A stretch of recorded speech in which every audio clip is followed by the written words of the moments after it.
Hi, you're practicing High Court advocate. Today I am going to talk about an incident which is really pathetic. ఎవరైతే Manikanta who is working as a judicial magistrate of first class suicide చేసుకున్నారు ఒక matrimonial ఇష్యూస్లో. ఈ matrimonial ఇష్యూస్కి 498A కేసెస్కి divorce పిటిషన్స్కి భార్యలు చేస్తున్న హెరాస్మెంట్కి డాక్టర్లు ప్రొఫెసర్లు లెక్చరర్లు software ఇంజనీర్లే కాదు న్యాయమూర్తులు అంటే జడ్జెస్ మెజిస్ట్రేట్స్ కూడా వీటి బారిన పడుతున్నారా అనడానికి ఒక గ్రేట్ ఎగ్జాంపుల్ ఎవరైతే మణికంఠ నాంపల్లి కోర్టులో జ్యుడిషియల్ మెజిస్ట్రేట్ ఆఫ్ ఫస్ట్ క్లాస్లో వర్క్ చేస్తున్నారో ఆయన తన భార్య వేధింపులు తట్టుకోలేక కొంతకాలంగా విడివిడిగా బతకాల్సి వస్తుంది. సో ఆ ప్యానిక్ సిచ్యువేషన్లో అతను తీసుకున్న నిర్ణయం సూసైడ్. చివరికి ఆయన సూసైడ్ చేసుకుని చనిపోవడం కూడా జరిగింది. రీసెంట్లీ 4 days అవుతుంది.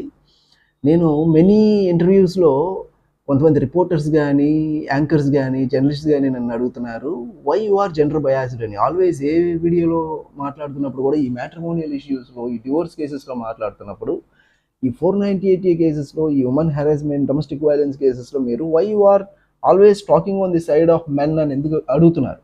అయితే దీస్ ఆర్ ది ఇన్సిడెంట్స్.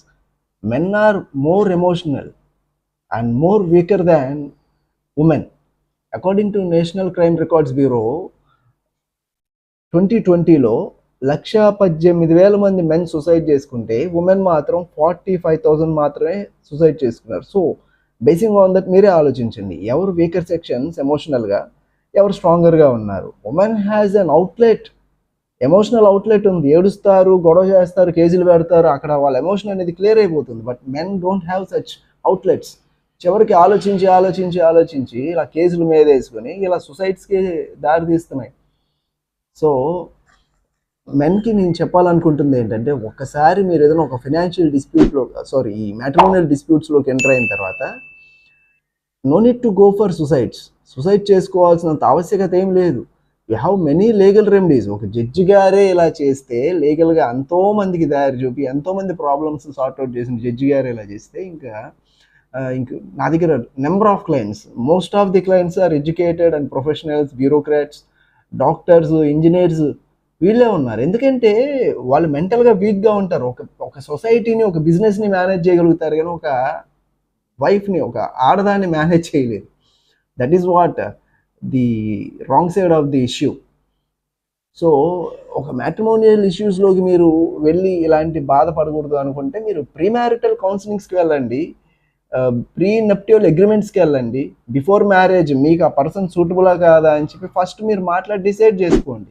లేదా ఒక ప్రాపర్ ఎక్స్పర్ట్ అడ్వకేట్ దగ్గరకు, ఒక కౌన్సిలర్ దగ్గరకు వెళ్ళి కౌన్సిలింగ్స్ని ఫాలో అయిన తర్వాత మీ ఇద్దరు లైఫ్ ఎలా ఉంటుంది అని కూర్చొని మాట్లాడుకునే మెచ్యూరిటీ మీకుంటే ఓకే. లేదు అనుకుంటే థర్డ్ పర్సన్ హెల్ప్ తీసుకోండి.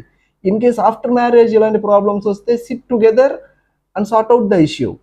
అంతేగాని ఇలా సుసైడ్ దారు చూసుకున్న నెంబర్ ఆఫ్ కేసెస్ మేము చూస్తున్న అవుట్ ఆఫ్ 100 ఒక 3-4 కేసెస్ సూసైడ్ అటెంప్ట్సే ఉంటున్నాయి. లక్కీగా కొంతమంది బతికి బయటపడుతున్నారు, కొంతమంది ఇలా జరిగిపోతుంది.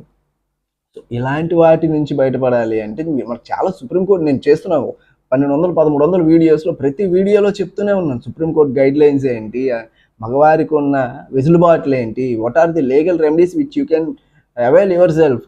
ఆడవారి మీద కూడా డొమెస్టిక్ వైలెన్సెస్ కేసు పెట్టచ్చు అని చెప్పి నేను ముందు వీడియో చేయడం జరిగింది. సో మగవారు మెంటల్గా వీక్ అయిపోయి అలోన్గా ఫీల్ అయిపోయి ఇలాంటి సొసైటీ అటెంప్ట్స్ చేయడం కన్నా కూడా మీకున్న లీగల్ రెమెడీస్ ఏంటి, ఒక ఎక్స్పర్ట్ అడ్వకేట్ దగ్గరికి వెళ్ళి మీరు ఒక 498A కేసు, ఒక డొమెస్టిక్ వైలెన్స్ కేసు మీ మీద ఫైల్ చేసినప్పుడు ఖచ్చితంగా you can go to the High Court and file the quash petition under 482 CRPC.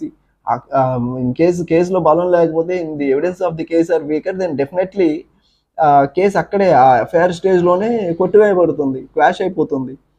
So మీరు చాలామంది మా దగ్గరకు వచ్చిన క్లయింట్స్ కొంతమంది అడుగుతూ ఉంటారు, sir why you are encouraging the divorce అని. ఇప్పుడు కలిసి బతకలేరు, అల్టిమేట్గా ఇంకా వాళ్ళు కలిసి బతికి వాళ్ళు కొట్టుకుని వాళ్ళ ప్యానిక్ సిచ్యువేషన్లో ఆ పెయిన్లో ఉండే టైంలో సూసైడ్ వరకు వెళ్ళిపోతున్నారు అనుకున్నప్పుడు ఒక మనిషి చావడం కన్నా విడిపోవడం మంచిది కదా. కలిసి బ్రతకలేరు అనుకున్నప్పుడు బతకడం ఇంపార్టెంట్, కలిసారా లేదా అన్నది కాదు. విడివిడిగా బతకండి, డివైడ్ యువర్ లైఫ్స్. ఇప్పుడు డివోర్స్ అంటే nothing but discrepancies in the opinions. ఇప్పుడు కలిసి బతికే ఛాన్స్ లేదు, అడ్జస్ట్ అవ్వలేరు, both are having different opinions. ఆ డిస్క్రిపెన్సీస్, ఆ డిఫరెన్సెస్ ఇన్ ఒపీనియన్స్ ఉన్నప్పుడు ఎలా కలిసి బతకగలరు? So there is a legal remedy. It is a criminal, it is not a criminal case, it is just a civil case. Murder చేయడం కన్నా, suicide చేసేసుకోవడం కన్నా, కలిసి బతకలేనప్పుడు సివిల్ డిస్ప్యూట్లోకి ఎంటర్ అయ్యి ప్రాపర్గా త్రూ కోర్ట్ మీరు విడిపోవచ్చు. ఆ ప్రావిజన్ ఉంది కదా, డివోర్స్ ఉంది కదా. దాని డివోర్స్ అనే ఒక ప్రావిజన్ యూజ్ చేసుకున్న మీరు సూసైడ్ చేసుకోవడం, లేదా మీ భార్యనో వన్ ఆఫ్ ది స్పౌజెస్ని చంపేయడం, అంత ఎక్స్టెంట్కి ఎందుకు వెళ్ళడం? వీ హ్యావ్ లీగల్ రెమెడీస్ కదా.